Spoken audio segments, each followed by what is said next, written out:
یہ سوال یہ پوچھا گیا ہے کہ کیا میاں بیوی ایک دوسرے کی شرمگاہ کو ہاتھ لگا سکتے ہیں، دیکھ سکتے ہیں یا نہیں دیکھ سکتے؟ تو اس کا جواب یہ ہے کہ میاں بیوی ایک دوسرے کی شرمگاہ کو ہاتھ لگا سکتے ہیں، اور البتہ دیکھنا یہ خلاف حیا اور خلاف ادب ہے، لیکن شرم اس کے اوپر جو ہے وہ مہارت نہیں آئی کہ اگر ایسا کریں گے تو کچھ مسئلہ بن جائے گا، اس طرح کی مہارت نہیں، لیکن سوء ادب ہے اور یہ بات جو ہے وہ نامناسب ہے۔ جیسا کہ ام المؤمنین حضرت عائشہ رضی اللہ تعالی عنہ روایت کرتی کہ آقا صلی اللہ علیہ وسلم نے کبھی بھی میرے سطر کی طرف نہیں دیکھا اور میں نے ان کے سطر کی طرف کبھی نہیں دیکھا تھا۔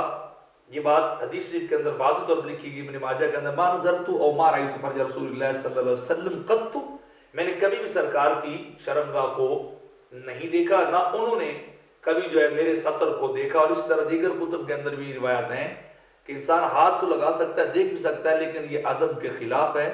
اور یہ جو ہے نامناسب بات ہے، انسان کو دیکھنے سے بچنا چاہیے۔